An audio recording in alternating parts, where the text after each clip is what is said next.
तो मित्रों, जैसा कि हमने देखा था कि बिजली चली जाने के कारण क्लास अवरुद्ध हो गया था, तो फिर वहीं से हम शुरू करते हैं। पाठ्यक्रम के बारे में जान लेते हैं। हमने हमारा उत्तर प्रदेश पुलिस सम्मान का पाठ्यक्रम क्या है, इसके बाद फिर हम चर्चा करते हैं। वर्णमाला।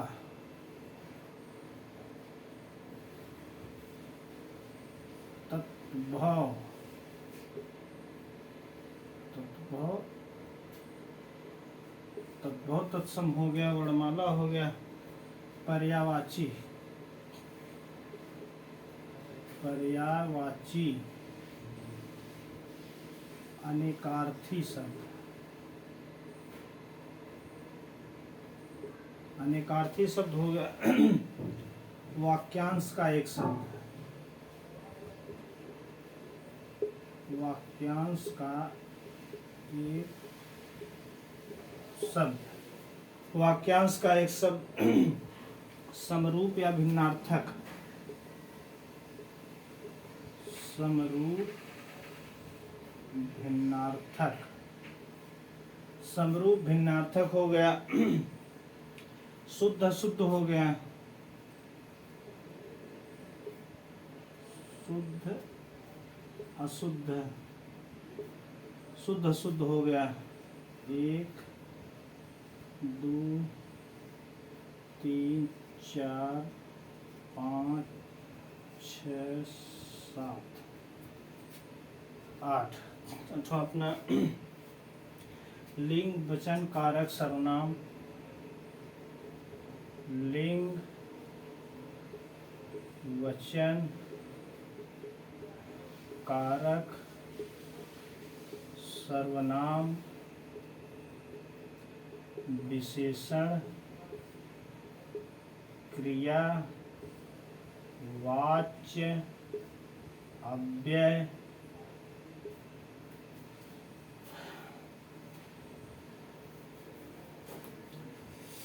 उपसर्ग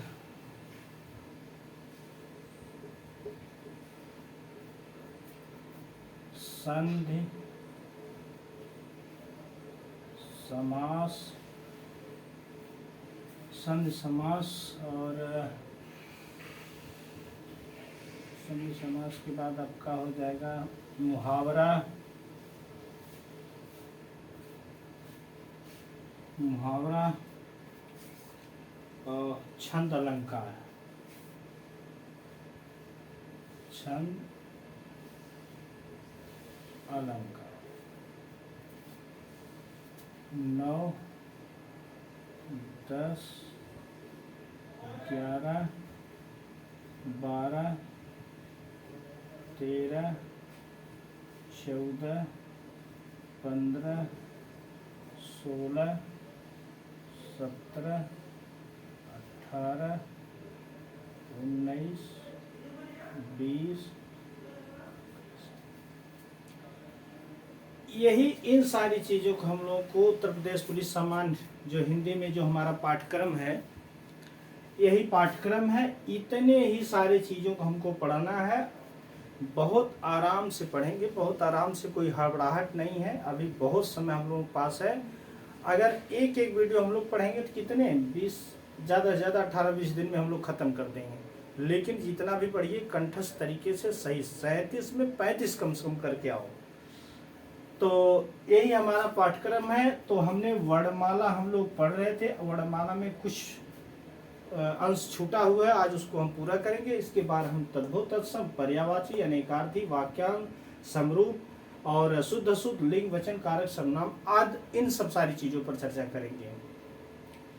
तो इसके पहले वाली वीडियो में हम एक चार्ट बनवाए थे जिसमें आपका घोष, अघोष, अल्पप्राण, महाप्राण, इसके बाद उच्चारण स्थान, इन सब सारी चीज़ों को हम एक चार्ट में कवर कर देंगे।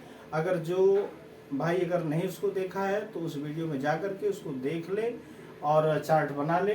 ठीक, वो चार्ट अगर आपके दिमाग में बैठ गया, फीड हो गया सही तरीके से, आप उसको मान के लिए कम से कम 4 से 5 सवाल उससे आपका कहीं भी जाने वाला नहीं है। तो हम वर्णमाला की चर्चा कर रहे थे, तो कुछ छोटा था उसमें क्या परिभाषा। तो उसी को हम आज कवर करेंगे। इसके बाद फिर हम आगे चल के देखते हैं, इसके बाद हम तद्भव तत्सम पर चर्चा करेंगे।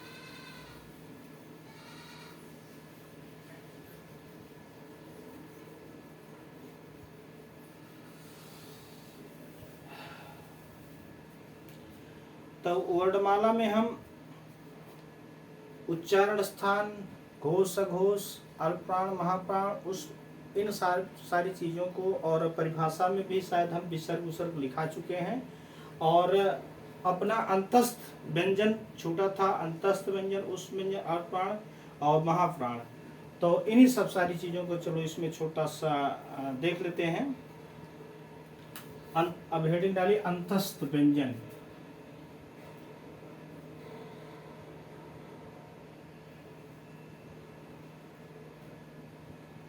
अंतस्थ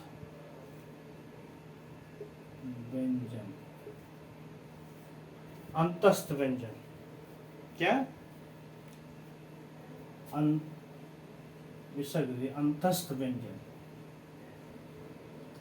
अंतस्थ व्यंजन के बारे में हम चर्चा करेंगे।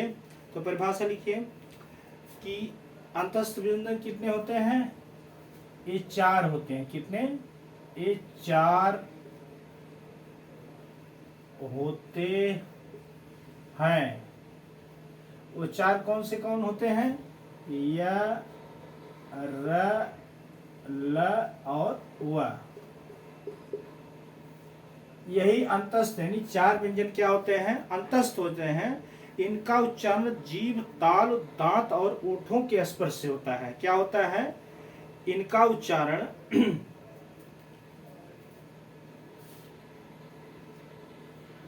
इनका उच्चारण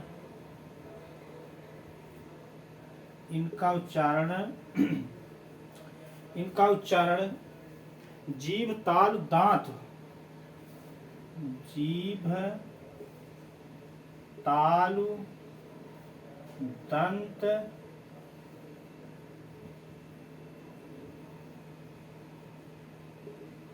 दांत तथा होठों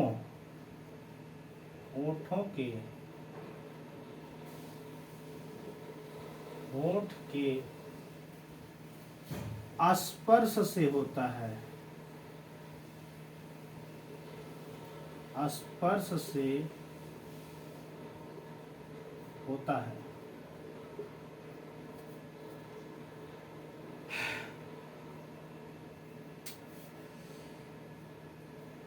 किंतु कहीं भी पूर्ण रूप से स्पर्श नहीं होता है।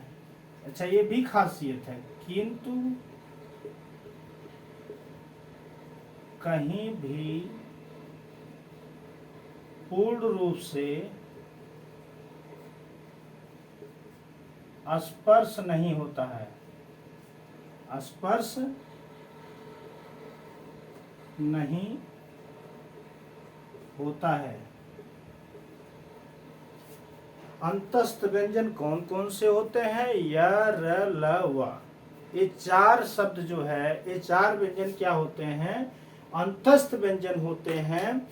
और इनका उच्चारण जीभ, ताल, दांत तथा होठ के स्पर्श से होता है। ठीक, लेकिन होता कैसे है? लेकिन होता जरूर है, लेकिन कहीं भी पूर्ण रूप से स्पर्श नहीं होता है। मतलब पूरी तरीके से जो है, मतलब कि जीभ ताल को छू ले या दांत को छू ले, ऐसा नहीं होता। जैसे यह र, ल, व, मतलब पूर्ण रूप से कहीं भी स्पर्श नहीं होता है, बस छू करके हट जाता है।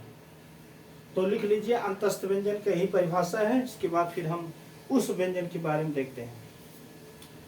नहीं होता है, उन्हें हम अंतस्थ व्यंजन कहते हैं। उन्हें हम क्या कहते हैं? अंतस्थ व्यंजन कहते हैं। उन्हें हम अंतस्थ व्यंजन कहते हैं। चलिए, अंतस्थ व्यंजन 4 प्रकार के होते हैं, 4 शब्द होते हैं, य, र, लव। इनका उच्चारण स्थान हम जीभ, ताल और दंत और होठों के स्पर्श से होता है, लेकिन तो पूर्ण रूप से कहीं भी स्पर्श नहीं होता है। ऐसे व्यंजनों को हम क्या कहेंगे?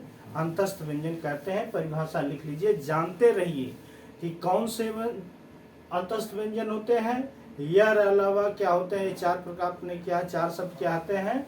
ये अंतस्थ व्यंजन होते हैं और इनका उच्चारण स्थान पूछ लिया जाए तो जीभ, ताल, दंत तथा होठों के स्पर्श से होता है, लेकिन पूर्ण रूप से नहीं होता है। ये जानते रहिए, इनका उच्चारण स्थान जीभ, ताल और दंत तथा होठों के स्पर्श से होता है, लेकिन पूर्ण रूप से स्पर्श से नहीं होता है। तो ऐसे शब्दों के हम क्या कहेंगे? अंतस्थ व्यंजन कहते हैं। परिभाषा लिख लीजिए। और दूसरी चलिए ऊष्म व्यंजन के बारे में हम देखते हैं।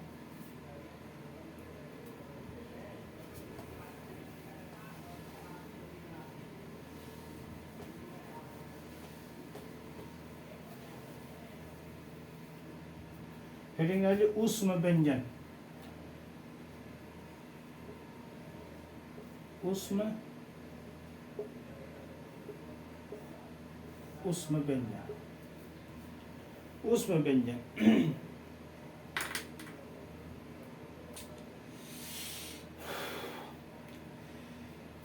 उच्चारण एक प्रकार की रगड़ या घर्षण से उत्पन्न होता है।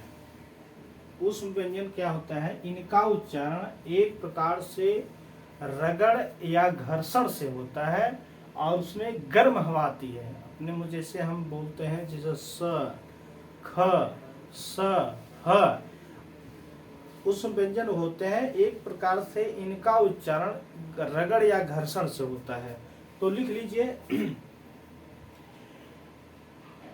उस व्यंजनों का उच्चारण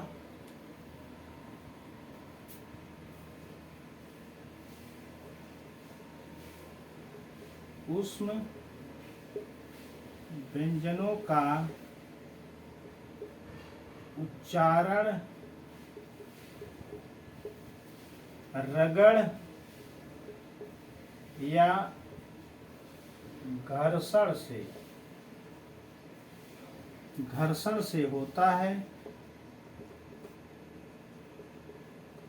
यानी उस व्यंजनों का उच्चारण कैसे होता है? रगड़ या घर्षण से होता है। और इसमें से उत्पन्न वायु कैसी होती है? ये गर्म होती है।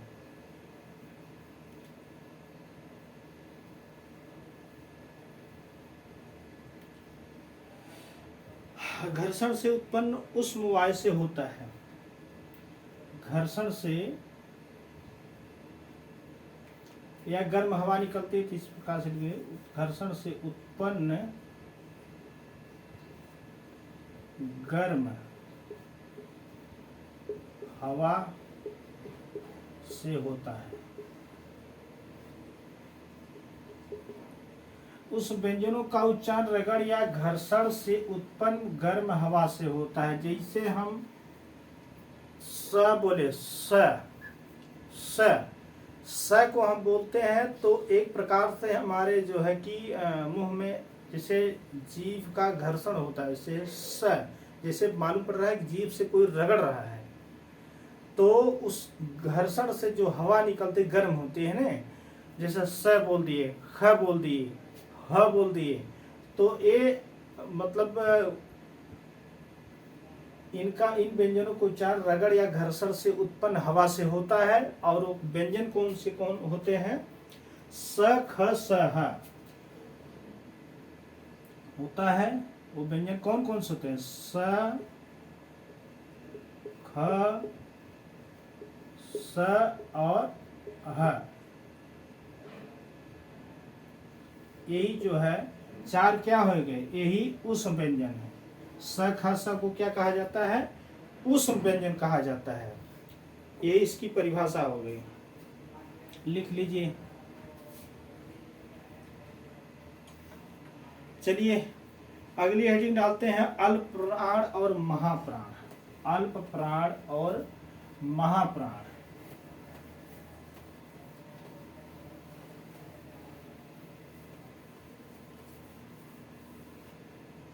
अल्प प्राण और महाप्राण। अल्प प्राण और महाप्राण।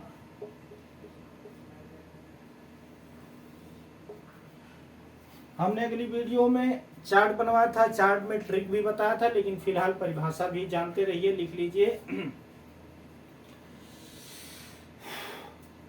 अच्छा रहेगा। कि उच्चारण में वाय प्रक्षेप की दृष्टि से व्यंजन के दो भेद हैं। लिखिए, उच्चारण में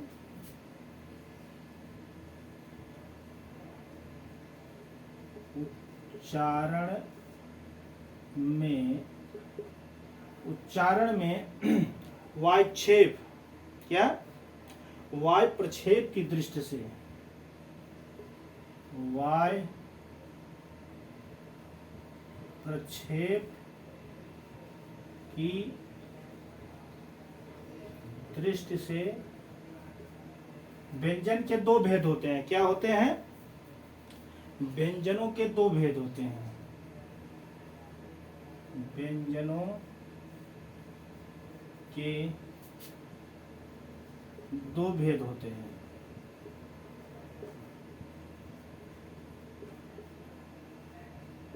व्यंजनों के कितने भेद होते हैं? दो भेद होते हैं। पहला अल्प प्राण, ये मोर भैया पहला जान लीजिए, अल्प प्राण होता है, और दूसरा हम जान लीजिए महाप्राण होता है। महाप्राण, आपसे कोई पूछने की आप जानते रहिए अल्प प्राण और महाप्राण। तो उच्चारण में वाय प्रक्षेप की दृष्टि से व्यंजनों के अगर पूछ लिया जाए, ये जानते रहिए, अगर घुमा दिया क्वेश्चन को, उच्चारण में वाय प्रक्षेप की दृष्टि से व्यंजन के भेद बताइए। उच्चारण में वाय प्रक्षेप की दृष्टि से व्यंजन के भेद बताइए, या व्यंजन के कितने भेद होते हैं, तो आप बताएंगे कि दो भेद होते हैं। मजे के साथ पढ़िए, मस्त पढ़िए, एकदम बड़े मजे की बात है, जान लीजिए। जितना भी डीपली मैं पढ़ा रहा हूँ, सही ऑथेंटिक बुक से मैं पढ़ाता हूँ, और दौड़ा के नहीं पढ़ा रहा हूँ, इसलिए सही तरीके, जितने बच्चे 100 देखिए, 50 लोग देखिए, लेकिन सही तरीके से हमको इतने में कम से कम 50 लोग 100 लोग हमको देख रहे हैं। हमको बहुत बड़ा हाईलाइटेड नहीं, लेकिन जितने लोग पढ़ेंगे शायद उनसे कोई क्वेश्चन मिस नहीं होगा, मैं वादा करता हूँ। तो उच्चारण के वाय प्रक्षेप की दृष्टि से व्यंजनों के कितने भेद होते हैं? ये मोर भैया जान लीजिए कि दो भेद होते हैं। कौन से? अल्प प्राण और महाप्राण। और कितने लोग डायरेक्ट ही बता देंगे अल्प प्राण महाप्राण, अल्प प्राण पहला दूसरा, महाप्राण तीसरा चौथा पांचवा। तो इस प्रकार से नहीं मित्रों, जानिए सबके साथ। जब आप संक्षेप में जानते रहेंगे तो शायद आपको समझने में दिक्कत नहीं होगी, लेकिन संक्षेप में आपको जानना पड़ेगा, उसकी परिभाषा को उसके तह तक जानना पड़ेगा कि ये कहाँ से आया है। तो चलिए इसकी परिभाषा लिख देते हैं। जिनके उच्चारण में श्वास पूर्व से अल्प मात्रा में, इसको मिटा दें पहले, इसी में लिखिए खिसियाना, सब लोग लिखिए कि जिनके उच्चारण में श्वास पूर्व से अल्प मात्रा में, जिनके उच्चारण में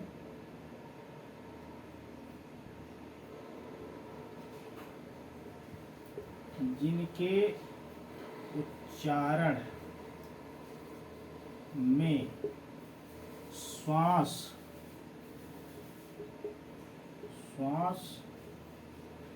पूर्व से अल्प मात्रा में, जिनके उच्चारण से में श्वास पूर्व से अल्प मात्रा में निकले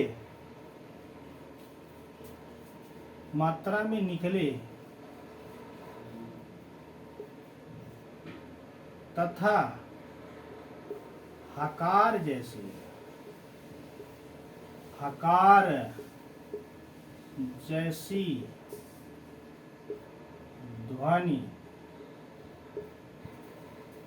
जिनके उच्चारण में श्वास पूर्व से अल्प मात्रा में निकले तथा हकार जैसी ध्वनि नहीं होती है, ध्वनि नहीं होती है, हकार जैसी ध्वनि नहीं होती है, उसे हम क्या कहते हैं? उन्हें अल्प प्राण व्यंजन कहते हैं। उन्हें क्या कहते हैं? उन्हें अल्प प्राण व्यंजन कहते हैं। ये मन भैया सब बताते रहिए आप लोगों की कि महाप्राण और पहला, दूसरा, तीसरा, चौथा, पांचवा ऐसे प्रकार, लेकिन उनकी परिभाषा को भी जानना अति आवश्यक है। कोई पूछ ले आपसे कि अल्प प्राण और महाप्राण किसको कहते हैं, तो आप बताएंगे कि जिनके उच्चारण में श्वास पूर्व से अल्प मात्रा मतलब कम मात्रा में निकले तथा हकार जैसी ध्वनि नहीं होती है, उन्हें हम अल्पप्राण व्यंजन कहते हैं। परिभाषा लिख लीजिए कि जिनके उच्चारण में श्वास पूर्व से अल्प मात्रा में निकले तथा हकार जैसी ध्वनि नहीं होती है, उन्हें अल्पप्राण व्यंजन कहते हैं। ठीक। और अच्छा, इसी में लिख दीजिए और प्रत्येक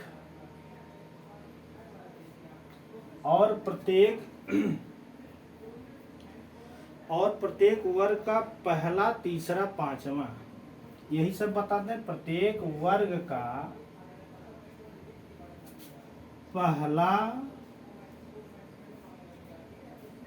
तीसरा, पांचवा, कौन सा? पहला और तीसरा, पांचवा, इसको क्या कहते हैं? अल्प प्राण व्यंजन कहते हैं। अल्प प्राण व्यंजन कहते हैं। एक बार भैया लिख लीजिए, है भैया, कि जिनके उच्चारण में श्वास पूर्व से अल्प मात्रा में निकले तथा हकार जैसी ध्वनि नहीं होती है, उसे हम अल्पप्राण कहते हैं। और प्रत्येक वर्ग का पहला, तीसरा और पांचवा, मतलब ट्रिक के हिसाब से अगर जान लीजिए, पहला मतलब 1, तीसरा मतलब 3 और पांचवा मतलब 5 है, तब क्या हो गया? 135। जैसे क से म तक अगर आप क लिख करके ऊपर 1, 2, 3 मार्क कर दीजिए, तब भी आप समझ सकते हैं। लेकिन परिभाषा को आप जानते रहेंगे तब। कोई पूछ लिया कि आप अल्पप्राण महाप्राण किसे कहते हैं, तो आप परिभाषा मालूम रहेगा तभी बता पाएंगे। तो पहले आप उनके संक्षेप में परिभाषा बता देंगे। जिनके उच्चारण में श्वास पूर्व से अल्प मात्रा में निकले तथा हकार जैसी ध्वनि नहीं हो, उसे हम क्या कहते हैं? अल्पप्राण कहते हैं। तथा प्रत्येक वर्ग का पहला, तीसरा और पांचवा अक्षर क्या होता है? अल्पप्राण होता है। ठीक। चलिए आगे देखिए।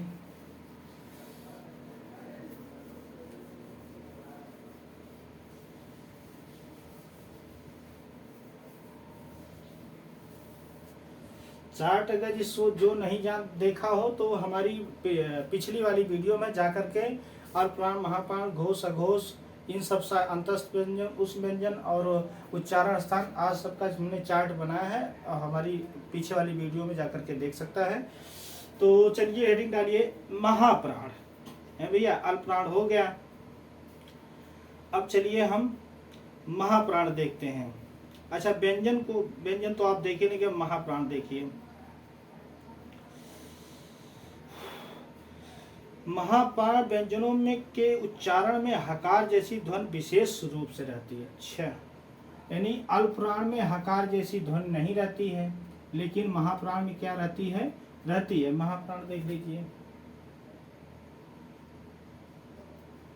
महाप्राण,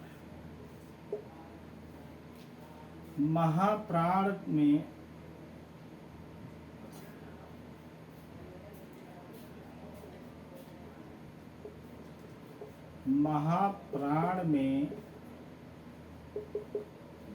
हकार जैसी ध्वनि, हकार जैसी ध्वनि विशेष रूप से रहती है, विशेष रूप से होती है। यानी महाप्राण में हकार जैसी ध्वनि विशेष रूप से होती है, हैं? यह रहती है, और श्वास अधिक मात्रा में निकलती है। और श्वास क्या करती है? श्वास अधिक मात्रा में, क्या? अधिक मात्रा में निकलती है। श्वास क्या निकलती है? अधिक मात्रा में निकलती है।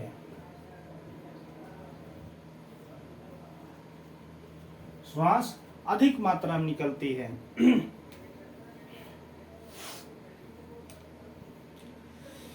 अच्छा, महाप्राण की ही परिभाषा है कि महाप्राण में हकार जैसी ध्वनि विशेष रूप से होती है या निकलती रहती है, रहती से रहती है, और श्वास अधिक मात्रा में निकलती है। अल्प प्राण में क्या था कि हकार जैसी ध्वनि जो है कि नहीं रहती है, लेकिन महाप्राण में हकार जैसी ध्वनि को रहती है, और श्वास उसमें क्या है? अल्प मात्रा में निकलती है, लेकिन इसमें क्या है? अधिक मात्रा में निकलती है। ठीक है। अच्छा, कौन कौन से शब्द होते हैं? प्रत्येक वर्ग का दूसरा चौथा, प्रत्येक वर्ग का तथा प्रत्येक वर्ग का दूसरा है, दूसरा और चौथा और समस्त ऊष्म व्यंजन, समस्त